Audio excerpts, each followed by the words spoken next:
Welcome to my cellar once more. A couple of things to get out of the way first. Number one, there won't be another one of these Curmudgeons for 2 weeks, because next week I'll be back in Illinois in the Quad Cities for a class reunion with a number that's ludicrously high. Number two, better business. Wonderful Facebook, Meta, has absolutely hosed me.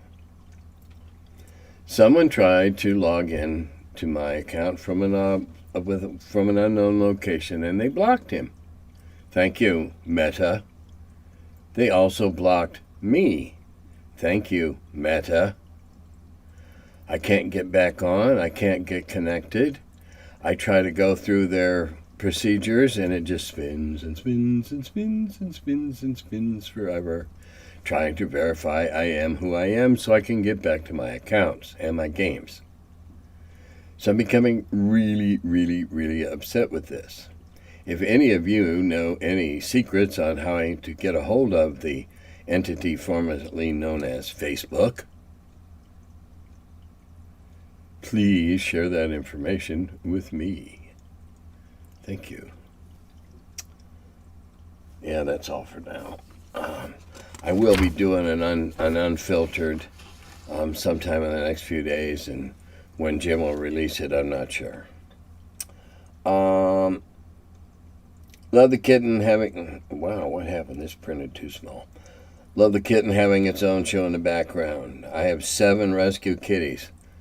Don't get me wrong, I love kitties. 7?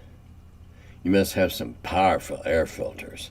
And God knows I would not want your litter bill.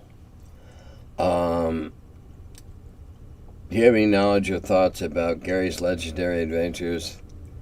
And do you stay in contact with any of the Gygax kids? Okay, I'll stop there. Don't know anything about legendary adventures, except Gary and I had a very brief 15-minute conversation about where he was trying to go with it. And I didn't understand enough of where he was trying to go with it to really give you any context on it. It seemed to me that he was getting into more skills and abilities-driven game and less dice rolling. Okay, if that's your bag. Not me. That just becomes an exercise in storytelling.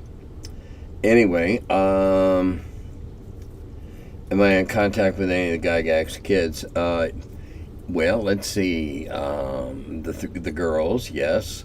I see them every year at GaryCon, and occasionally we'll correspond with one other points during the year at one time or another.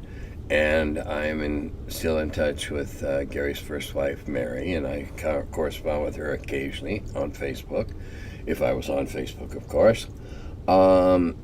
And I certainly in touch with Luke frequently.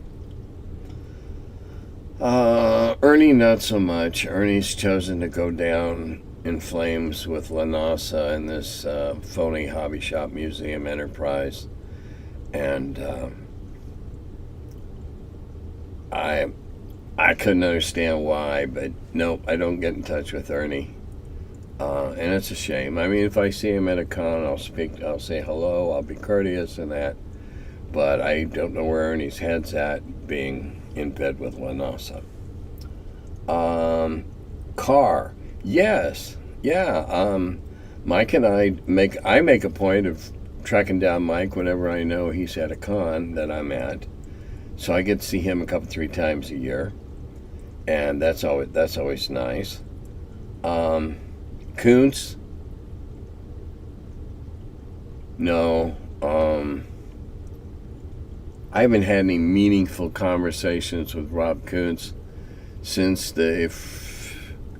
perhaps the second or third Texas Con, NTRPG, North Texas RPG Convention. And I didn't care for the way he came across and put himself on an equal with Gary and Dave. I don't believe he earned it. And Then he moved over to some island off the coast of Europe for a while. And then he wrote a horrible little short book thing. Um, and so no, I don't see Rob anymore. And as for Menser, no. Um, I don't know what happened to Frank. I think he's lost a little when he went berserko on Gary Kahn selling out and all that stuff, and he and Luke got into it, and I just said no. In fact, we kind of parted ways before that actually happened, and so I haven't had anything to do with Frank. Haven't seen Frank anywhere, and don't care. All right. Okay, here we go. I used pole arms for peasant levies and swords and spells games, and played a solo game with my paladin to get his warhorse. Well, okay. See, that's a problem I have. A warhorse is an extremely specialized animal, very valuable, adds immeasurable capabilities to a paladin that owns one. I don't know of any solo adventure that could be strict and strong enough and taxing enough to play through to actually earn a trained warhorse.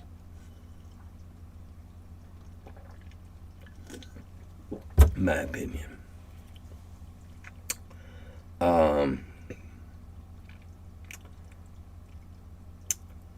Here's a good question. And I've been thinking about this for the last hour after I downloaded it. If Don Kay had not passed away tragically young, what would you speculate the history of TSR might have been? The only reason the Blooms got their fingers into the game was because when Don died, his wife needed the money that had been invested into the company. And with no more income coming in, she wanted to be bought out, which is perfectly perfect. I'm in no way condemnatory of his widow. However, had Don not died and Gary not needed money, the Blooms never would have gotten a shoehorn in the door. As to what might have happened then, that's complete speculation. But just think on that. Just on that one thing that wouldn't have happened. The Blooms would not have gotten a foot in the door. Who knows? Okay. All right. Now, this is an individual trying to keep me in business and give me enough questions to stay busy. And this person really ought to, if he isn't already, really ought to be a $9 Patreon, because I do a Q&A every month. And then he could just go crazy. All right. A team of 4 fighters, PCs, between 3rd and 4th level, attack a lone wizard NPC. Time-worn advice has it that a fast blade is the best way to deal with a wizard. But if you were to pit a lone wizard against this team, what level would you set your wizard to ensure that the fight was interesting, providing a modicum of TPK danger and more than a modicum of PC death, but not too much? Okay, and then he takes this question again at various facets. Okay, is it purely a matter of level for wizards, or is it really more to do with skill of choosing the best spells to have on hand for an encounter? Or in what level should a team of 4 NPC fighters be at in order to challenge a 4th level wizard? And let's see. Okay, he's been using mark and text. No, it's not screwing up my cut and paste. All right. I'm going to talk about magic spells later. in response to another question. So a lot of my answer is going to be tempered by what I say about spells. If 4 fourth level fighters screw around with the wrong first or second level type hedge wizard, they're going to be toast. That's one of the aspects of magic, where Godman, or let's see, what is that slogan? I don't. Something about Samuel Coates saying that Samuel Coates made all men equal, the 6-shooter.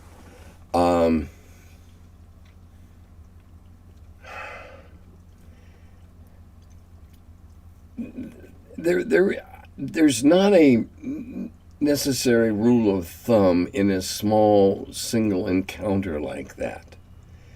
As the DM, if you're putting it together, you know the level of your players.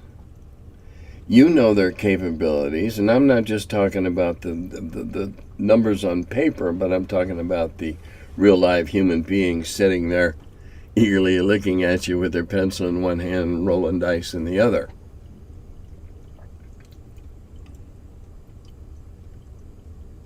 There is no formula.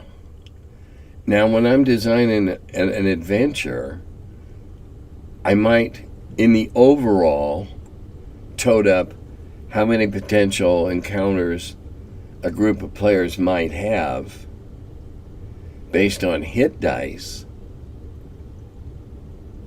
and a rule of thumb that I use about how many hit dice can player characters kill in NPC monsters.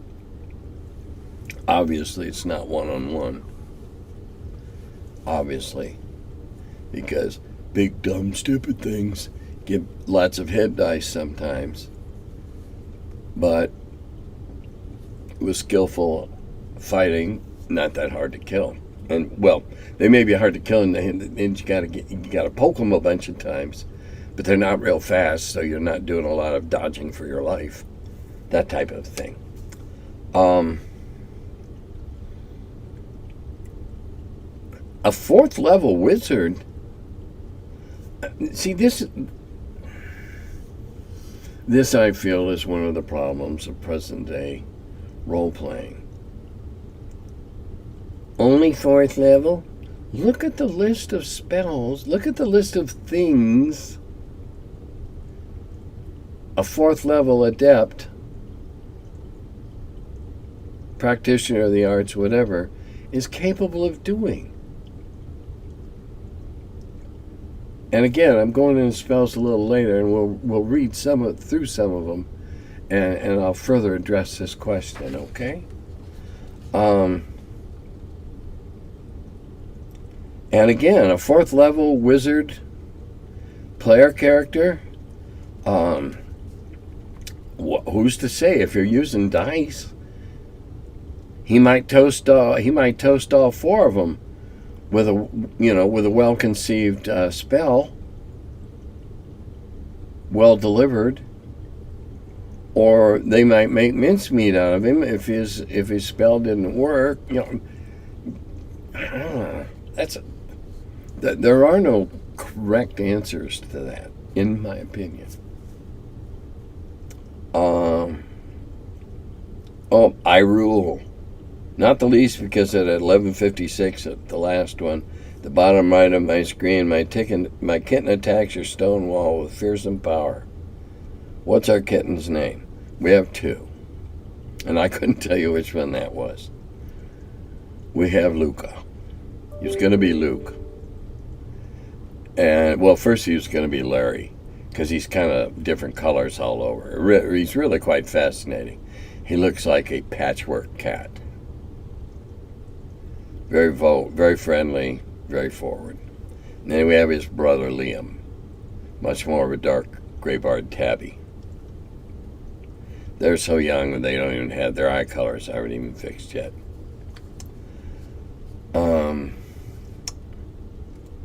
So that's their names, Luca and Liam.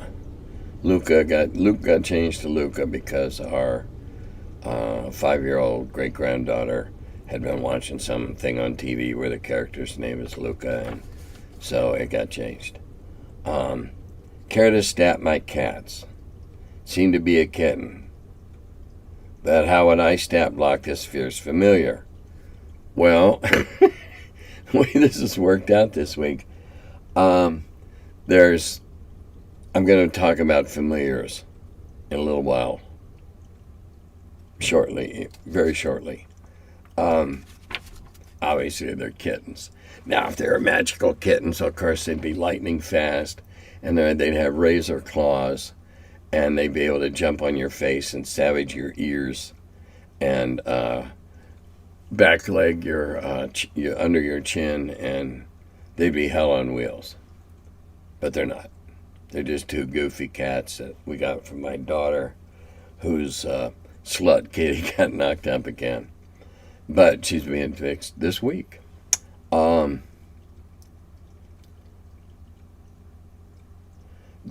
kitten stat block. Well,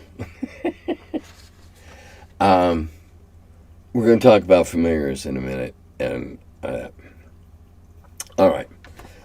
While I'm goofing off about, he's talking about the stat blocks and that.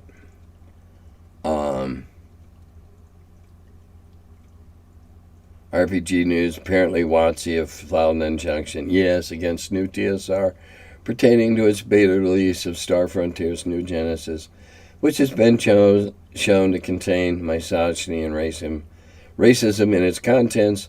WotC claims this will likely hurt their sales due to brand confusion.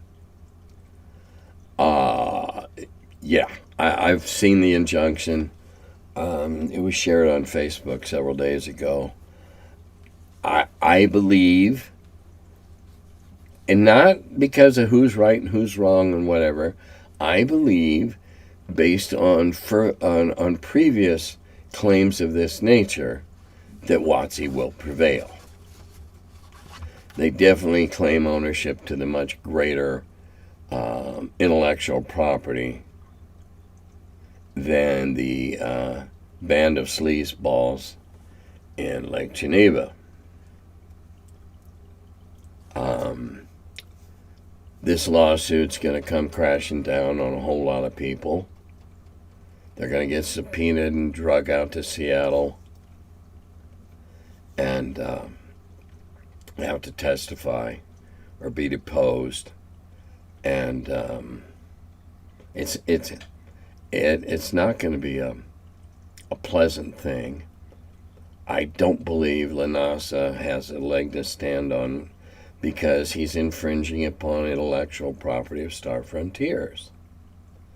And WotC has the greater claim to that. Just because you file on an abandoned trademark doesn't make you those people.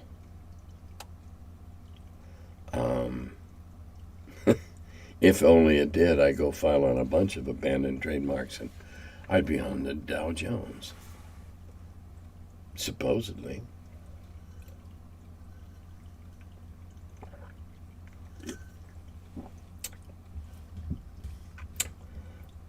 I, meanwhile, and separately, have been daubed. Oh, okay. I'm sorry, I'm not reading this right.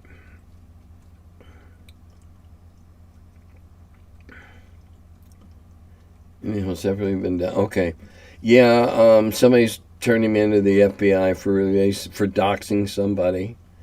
That's not going to go well. It's certainly not going to be a point in his favor. And this questioner is right. Yes, that was a big mistake. Why are they doing this? What are he doesn't understand who's trying to protect. I don't get this shit at all. I don't either. A few years ago, someone came in and announced, "Da-da-da! I'm going to resurrect the Dungeon Hobby Shop in the original building on the corner of, and across from the Clark Station, and next to the Pizza Hut, and turn it into a museum." And at first, I myself also thought, "Wow, what a cool idea!" But then we found out that it wasn't really a museum. It was going to be a shop that called itself a museum. It was going to charge money and run for a profit. That necessarily is not a bad thing. But it's not the way it was promoted and sold, and it's not it's not what was heard on the winds of change, that it was going to work quite like that.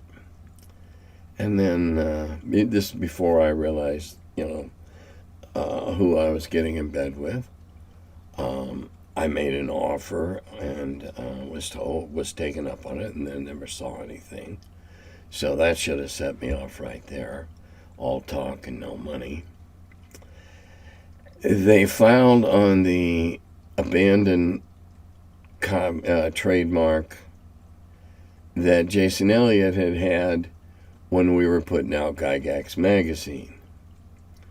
It's just letters and a lizard, that's all it is. And the people in Lake Geneva seem to think that by filing on that, they became that. Like it was a magic suit they put on, and some like big giant condom they rolled down over their head, and they became. Well, yeah, it was a big giant condom, and they rolled it down over. We knew what they were, because the condom fit. They've doxed people. I'm sure you all know what that means. Published private information.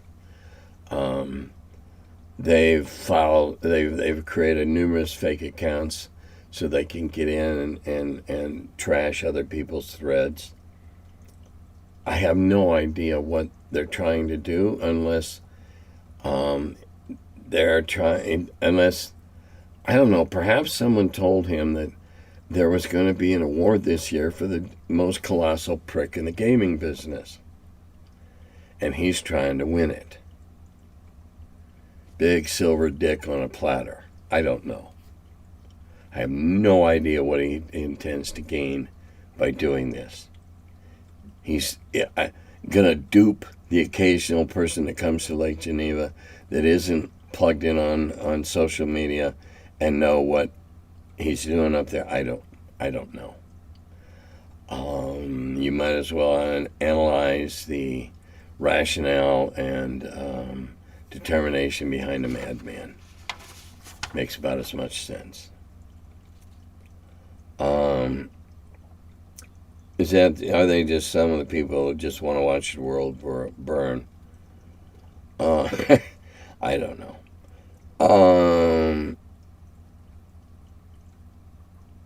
Okay.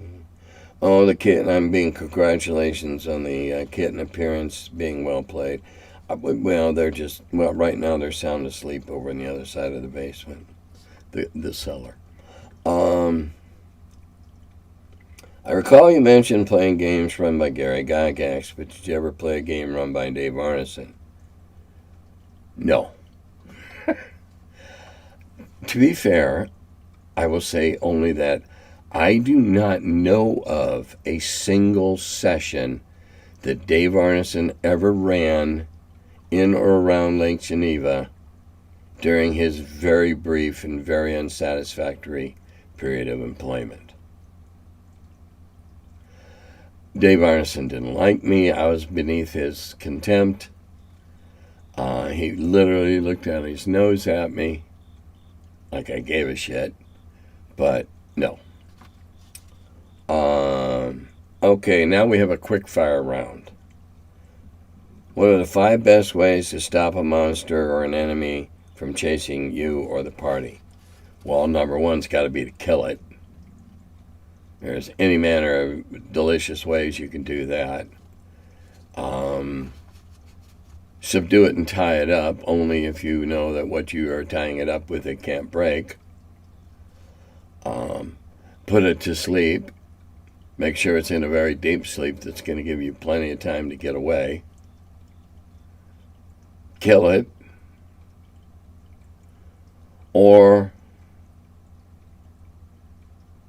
disguise yourselves into something else and hope you throw it off the scent. I don't know. What's my least favorite magic spell concept and what's wrong with it? And then what are some spell concepts that RPGs can do without? Okay. Been waiting for this one. Unusually, I actually did some prep for this one. I went and got out my old player's handbook, the one with the fancy gold on the edges. They sent me a copy of it years and years ago because I don't have my old books. Sold them off long ago. Not for nearly what I could have gotten today. Okay, so I took some notes. And before we get into this dumb, silly, or worthless magic user spells, or magic spells, let's start with a useless class. The monk. The monk is Brian Bloom's obsession with David Carradine in the Kung Fu movie, or Kung Fu show on TV. Okay. Extension. Extension? All it does is make a spell last longer or make a better spell. Let's talk about spells for a minute. And how deep into fantasy do you want to go? What's a spell? A spell is a means by which a dabbler in the dark arts, or in the arts, or the arcane arts, if you don't want to apply any pejoratives to them, a means by which, or a method by which this person figured out how to achieve something. That's what a spell is. When we first played, spells were more valuable to the group than magic items. Much more valuable to the group than money. Spells were hard to find. You had to go through when you started out, and we had a method that had you even heard of the spell, let alone could you have it. Spells are, if you look at them and read them carefully, they're a very specific solution to a very specific set of circumstances. Spells should be rare. Rare. You played in Gary's game, or Rob's game, or some of the other old school, old time games. Finding a scroll was as good as finding a chest full of silver. Because the scroll may have the potential to do a lot more for the wielder and the party than a small chest of silver was going to do. And that's how magic users found new spells, how they increased their spell book. I've always been very, very generous when it came to spells on scrolls. Because from the very beginning, scrolls were treated as extra spell slots that didn't have to be memorized. Now, once it's said, it's a shot. But that's okay. If you knew that and you brought it with, well, you brought it with for a reason. So, we would do small delving and questing into ruins simply for the hope of finding magic or spells, not money. We were after magic and spells. Money was secondary. Secondary. And we're going to talk about money in a minute, in part of this multiple question here. I believe, from what I read, from what I see, from what I'm told, that there are way too many spells, different spells of a given level, that are available right at the get-go and or too easily found. If you start with, and I again, I'm sorry, I don't remember the exact numbers in the old school, but you were only allowed to know in the beginning so many spells. And out of those spells that you knew, you could take with you on an adventure based upon your capability and how many spell slots you had. And finding a new spell, provided you had read magic and figured out what it was and all that. Now the question was, oh hell, we're in a sort of tight spot. Should I use this here? Or should we try to find another way so I can get back and copy this into my book? Because once in the book, you have it.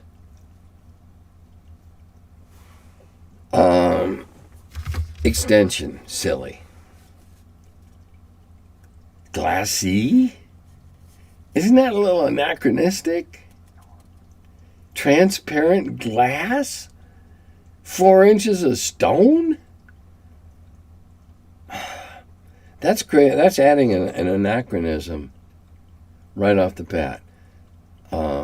Unless you're playing D&D somewhere in the 13th century or so, glass is very rare. Now, have glass as some of the delicate, valuable stuff you find in a hoard?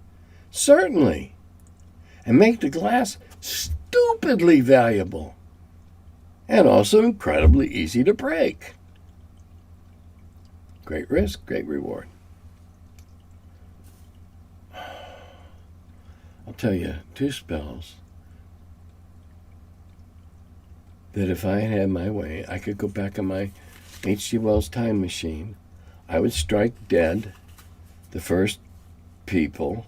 Well, not dead, but I would strike dumb, freeze, so I could whisper in their ear, wish and limited wish. God, I hate those spells.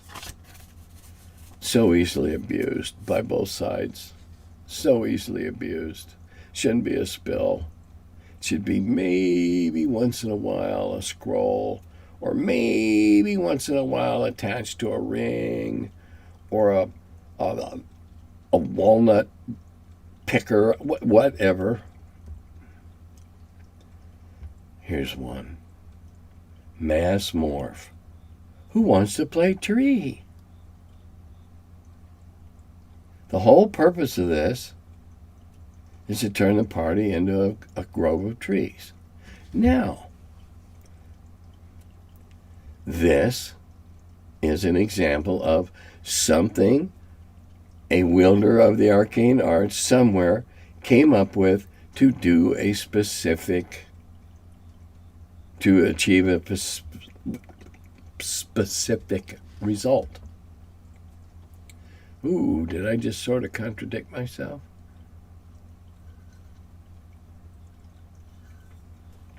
I'm not sure. I hate the outdoor scale-up crap. Hate it. Hate it, hate it, hate it. Because trying to scale up. Okay. Hallucinatory terrain. If I'm a really badass wizard, let's say 6th-level wizard, wow! I can fake 120 yards, square yards, of terrain. I can make my backyard look like a jungle. Why?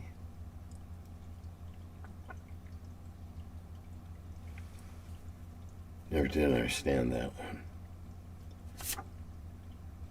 Nistel's magic aura, worthless.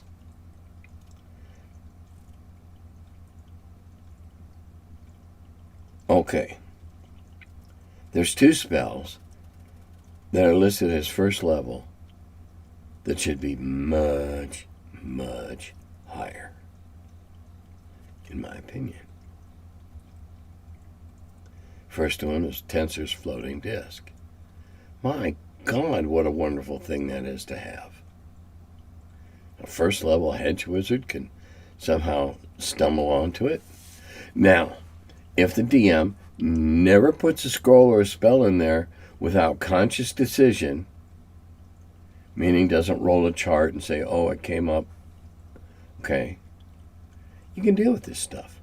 But if you play an adventure that has any chance or probability in it, or any of the other thing, you might have to deal with this.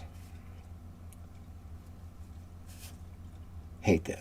It's just too damn confusing. And the other one is find familiar. Now, granted, most of the ones on the first level spell are kind of crappy.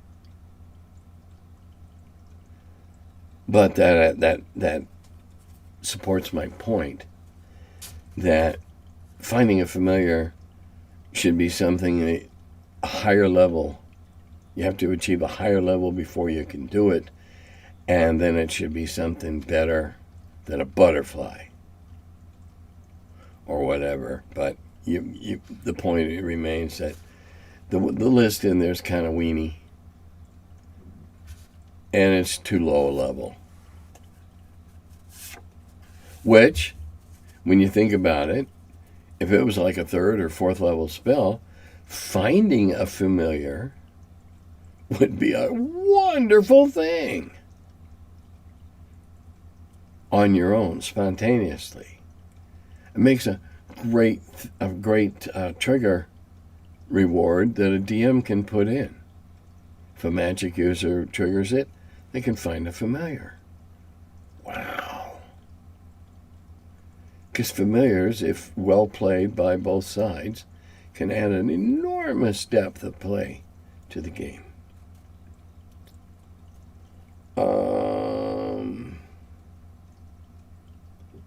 It's just way too. It's way too cheap for a first level, in my opinion. But there again, it's all subjective. I got no problem whatsoever with the druid stuff. Can't think of anything right offhand from the illusionist spells I have much of an issue with. I don't play cleric spells as spells. I play them as prayers, and therefore it's handled much differently and makes clerics a hell of a lot more powerful. And I like that idea. Clerics now in some ways are as powerful as magic users. Magic users, I have to guess to this morning what they might need this afternoon. Clerics are much more ready to go and able to react to the situation. Well, let's see. I think that's everything on my list. Oh, no. Wait a minute. Medieval exchange rates. Or is an exchange rate too cruel of a way of reducing PC loot hauls? Some historians have shown at medieval times each kingdom dealt its own. Okay, good point. And there's always money changers. Okay. And okay, there's also the argument that there weren't that many coins in circulation. Anyway, well, certainly no, not out in the countryside. Nobody was carrying around bags of silver pennies in the countryside. They were too poor. If they had a bag of silver pennies, they were living in town until they spent all. Anyway, go into that one round and round.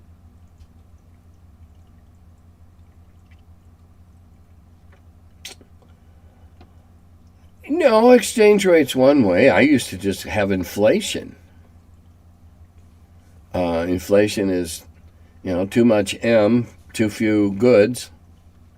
And so when, the high rollers rolled into town all beat up and battered and booked the top floor of the inn for the next 2 weeks to rest and recuperate, well, about a week in, there was so much gold floating around in town, the prices started to go up. Because gold was actually worth less. Because there was so much of it. Gold is worth what it's worth because of its scarcity. A glut of gold will create an inflationary cycle. No, I'm not a trained economist or statistician, but I understand enough of the basics there to figure that's pretty strong, hard to be refuted. Exchange rate's fine. If you're conducting a campaign, it involves your players riding over and through different municipalities and kingdoms and duchies and shires. If it's big enough, yeah. If you've brought in coins from a long way away in your world, several hundred leagues, and nobody recognizes them as being legal tender, because not all legal tender should be round. I think in fantasy some of it ought to be triangular, and some of it ought to be oblong, and some of it could be square, because in each kingdom they know that, if you use 5 loaves of bread that'll feed a family for 5 days, big bread, obviously, dense, heavy, thick, then, excuse me, got something in my eye. Those 5 loaves become scarcer, inflation goes up, because it takes more gold to secure a limited amount of goods. That's great. Inflation's a great way to suck it dry. The innkeepers can become a little more mercenary and up their rates. The livery can become more mercenary. And again, this is inflation. If it costs you 4 silver a week to put up your horse, I got to stop here. It depends on your scale of monetary recompense. Now, if a common inn has a common, there's always a common pot of stew going, and if coming into the inn and getting a pot of stew and a mug of small beer, you can make it a gold, and there's going to be a lot of gold around, obviously. You can make it 20 coppers or 2 silvers, all right? Figure out your base unit of commerce or your base commodity and scale up or scale down from there.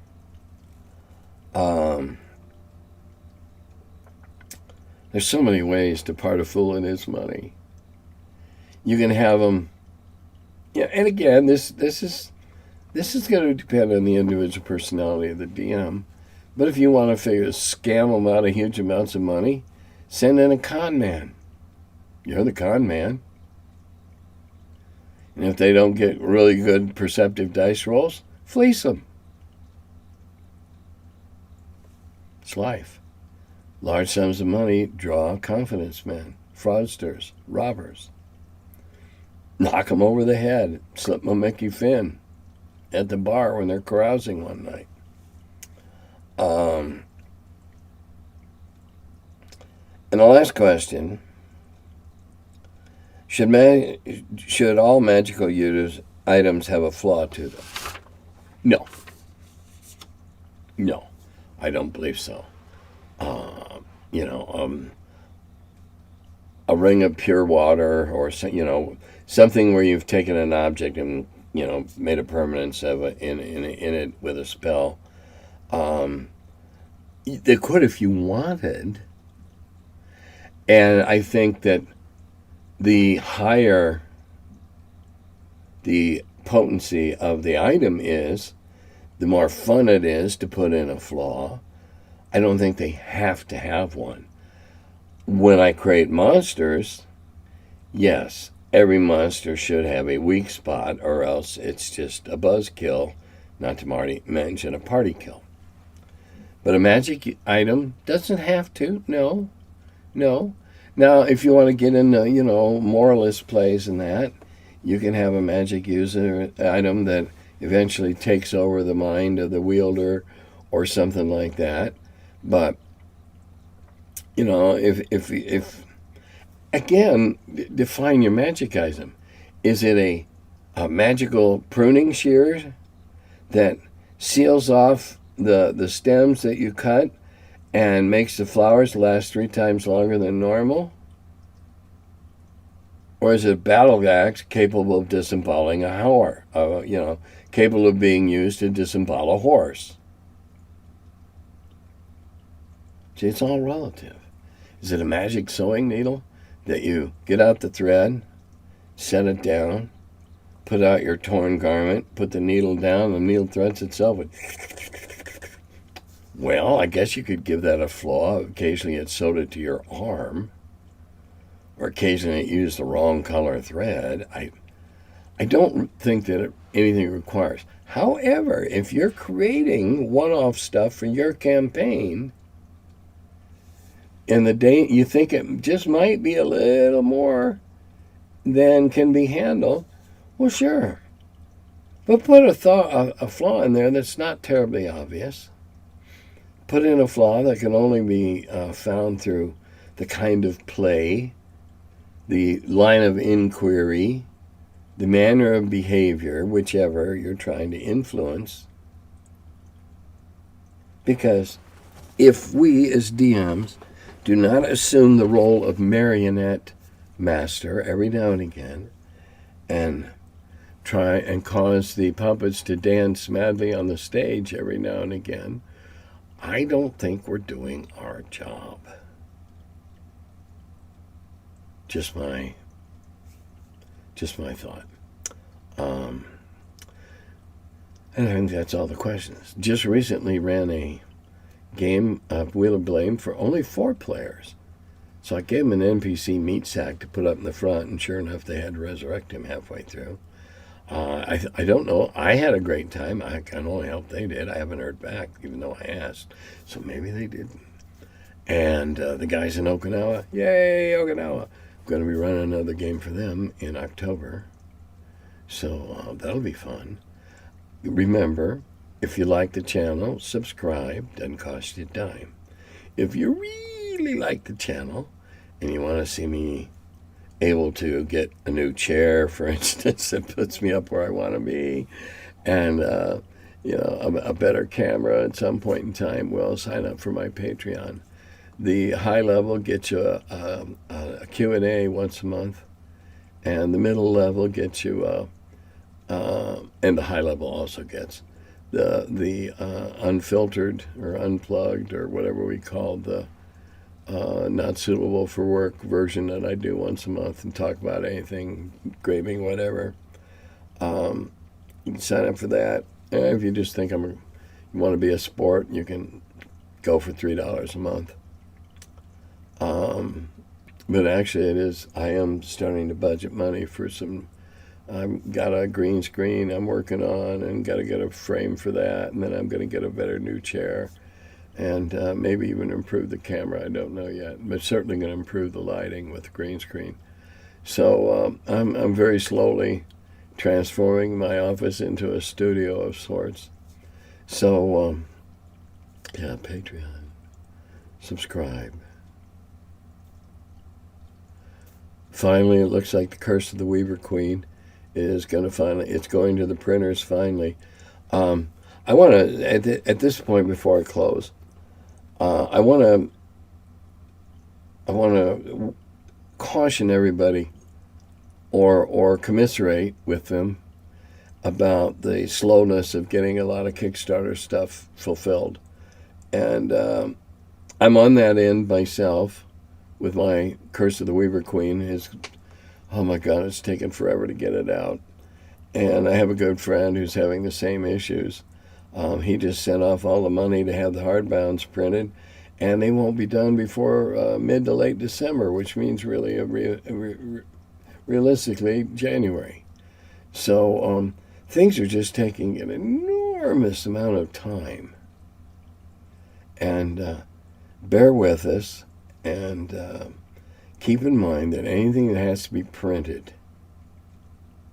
paper and ink have gone up dramatically. Really tough. All right. It'll be 2 weeks until I make another one of these. And then 2 weeks after that, I go to Game Hole. So, geez, I'm going to get 2 weeks in the same span of 8 or 9. that I don't do one of these. Wow. Will the airwaves stand my absence?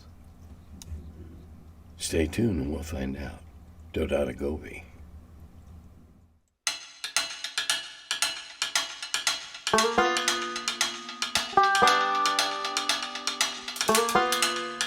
Hello, and welcome to my cellar.